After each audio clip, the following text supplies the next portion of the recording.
Hola, buenas tardes. Después de una investigación muy exhaustiva, he encontrado una persona que nos va a adentrar en el mundo de Nina Ricci de forma muy particular. Os presento, Mariví. Hola, encantada, buenas tardes. Estar atentos porque lo que vais a escuchar es exclusivo. Bueno, vamos a ver, hablamos de una persona muy especial para mí porque mi abuelo, Giuseppe Nerva, conoció personalmente a Nina Ricci. La razón que la conoció es porque Nina Ricci nació en Turín. Nosotros somos de Piemonte. Piemonte es una región, también parte de Turín, que es del Piemonte. Mi abuelo era muy conocido como sastre, también conocido como el valicha, porque siempre estaba viajando. Entonces, en sus viajes numerosos dentro y fuera de Italia, por todos los sitios, venía mucha gente importante a hacerse los trajes. Hacerse los trajes era una cosa primordial en Italia por el corte italiano, la seda que se utilizaba, que era realmente una mezcla de seda y una mezcla de algodón de oveja. Entonces esas mezclas eran importantes para que el traje, el movimiento del traje, la frescura del traje. De algodón a oveja, de oveja quiere decir la lana, ¿no? La lana, correcta. La lana para los trajes de invierno. Invierno, verano, primavera y otoño, que son distintas telas en todo. Entonces no se creaba una tela solamente para una temporada, habían trajes para las 3 temporadas. Luego también había traje de caza, traje de weekend, otros trajes muy diferentes, pero realmente el gentleman de entonces llevaba los 3 trajes básicos, que son las temporadas. Aunque hubo una guerra y aunque hubo muchos problemas, las personas, los hombres italianos, siempre han sido vestidos de la mejor calidad. Antes no podías ir a una tienda a comprar un traje. Si era de segunda mano, sí, y había muchas tiendas de segunda mano donde las personas compraban estos trajes. Pero realmente se hacían los trajes. Como muchas tiendas de charity que hay ahora en Londres, ¿no? ¿Así de este tipo o cómo? Explícanos un poquito más. No. Los hombres cambiaban de trajes porque un hombre engorda o adelgaza. Entonces, las tiendas siempre tenían stock de traje que se dejaban atrás. Esto, por ejemplo, ha habido cambios que a una persona no le gusta más ese traje o no le convenía, entonces la dejaban en la tienda por un intercambio de más dinero, menos dinero, pero realmente los trajes se desanchaban y se anchaban. Podías cambiar la costura, se cambiaban, había espacio para hacer pequeños cambios. Y las tiendas siempre tenían tus tallas y tu nombre, tu dirección, quién eras y todo. Entonces era algo muy especial. Y mi tío y mi tía Tilia, que eran 2 personas muy importantes en la región, hacían específicamente trajes, eran sastres. Y como Nina Ricci quería meterse en el mundo del traje de los hombres, así conoció y también le ayudó a hacer los trajes de mujer. Le ayudó muchísimo crear este nuevo mundo, este nuevo movimiento que hubo en Francia, porque los mejores trajes en Francia siguen siendo los italianos y las mejores tiendas también, telas. Las telas nosotros teníamos el gusano de seda y de hecho nuestra campaña eran... ¿En serio? Sí, gusanos de seda. ¿En tu familia? En mi familia. Entonces las telas también provenían de mi familia, que eran una mezcla de seda y una mezcla de oveja que se hacía la lana. Yo de hecho sí que ayudé a mi abuela a hacer muchas veces los rodillos de lana, pero ella entonces se utilizaban para los trajes. Y mi abuelo ayudó a Nina Ricci a entender estas caídas, a entender estas formas de diseños muy diferentes a la de la mujer, pero que también mi abuelo y mi tía Tilia hacían trajes de mujer y sabían las caídas, cómo se movían el traje, el movimiento de las telas. Y ahí viene el secreto del bolsillito, que que era el bolsillito que se hacían a los hombres con un pequeño pliegue, y la gente metía ahí, los hombres metían el cambio, cuando le daban chuches a los niños o unas moneditas, venían de ese bolsillito, o en misa cuando pasaban el cepillo, y también ponían la medalla de la Virgen. Entonces ha sido cosas muy, muy especiales que compartieron.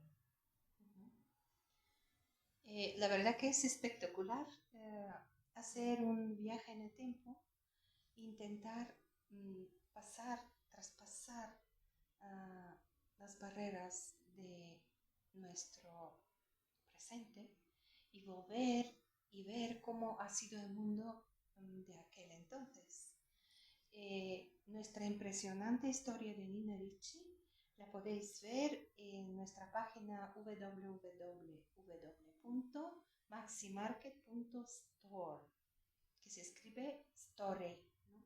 .story.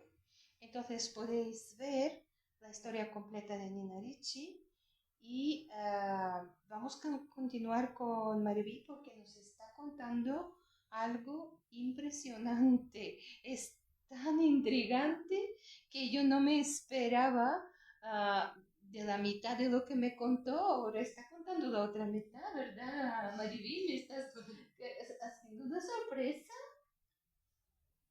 Bueno, Nina Ricci es conocida también por trajes de no, bueno, era conocida, ahora ya es más conocida como perfumes, que de hecho fue un gran impacto en mi familia porque llevaban los perfumes de Nina Ricci, eran extraordinarios, la cajita, la botellita, la presentación. Sí, estaba Chanel y Christian Dior, pero esto era más especial. Entonces, de hecho, en Italia, en Francia y en Londres, mi abuela, mi madre, eran personas especiales, y en América también, porque mi abuelo terminó yendo a América, a Baltimore precisamente, y fue sastre allí bastante tiempo antes de abrir su propio ítalo-suizo restaurante. Entonces sí, tuvieron una gran trayectoria los dos. Uno se mantuvo en ese mundo y otro no, pero las esencias son espectaculares. De hecho, muchas de las esencias son ítalo-francesas, porque en Italia, la campaña de Italia también es muy importante por especias, por sus maderas. De hecho, los italianos son unos de los pioneros utilizando maderas para los perfumes amaderados, ¿no? Amaderados de los hombres.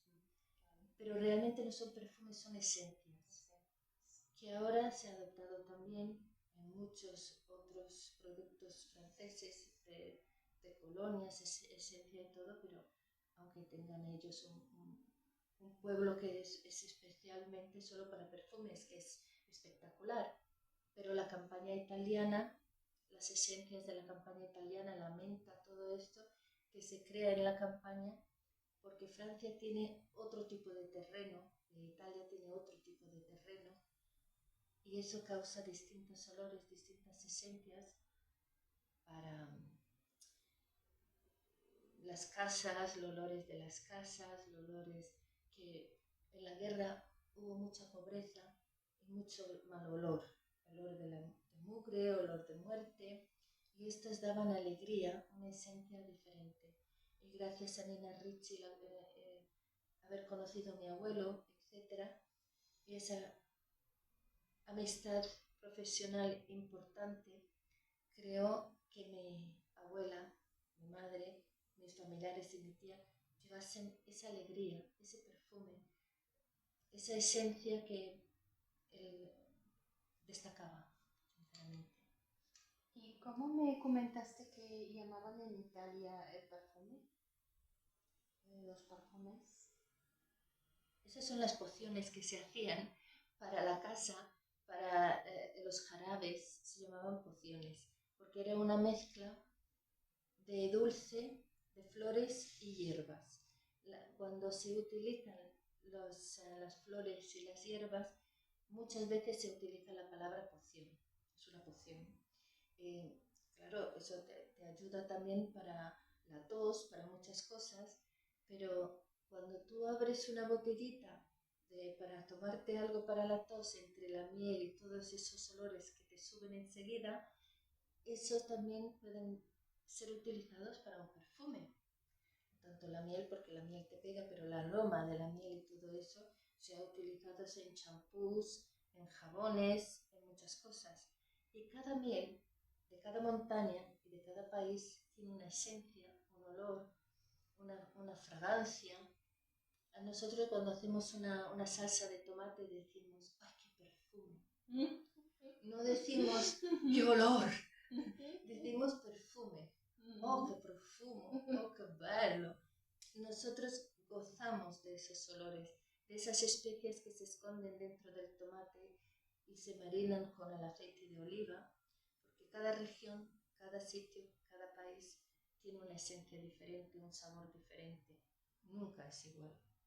Por mucho que uno diga que quiera, ni las abejas son las mismas. Como dicen en España, sí somos diferentes, pero todo está bueno. Y así son los perfumes, la exclusividad de la persona que entiende ese aroma, ese perfume, entiende la diferencia entre una esencia, un perfume, un sabor o un recuerdo.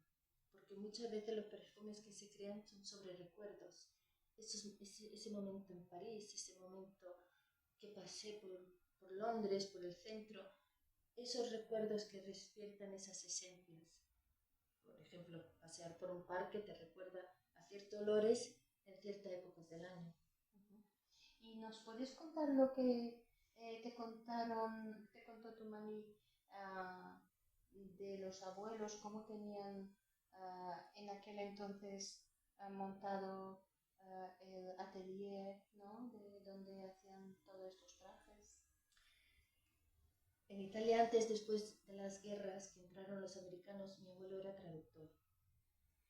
Y allí se hacían las cosas sobre la mesa, porque los talleres, las mesas de gusano ya no estaban, porque se tuvieron que quitar porque había bombardeos, los alemanes entraron y no era un escenario muy bonito. Mucha gente dice, bueno, es que entraron en las casas y las mujeres lo pasaron muy mal.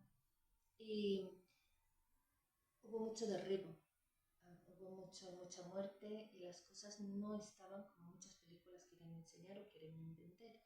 Entonces las personas que tenían talento especial lo hacían desde sus casas.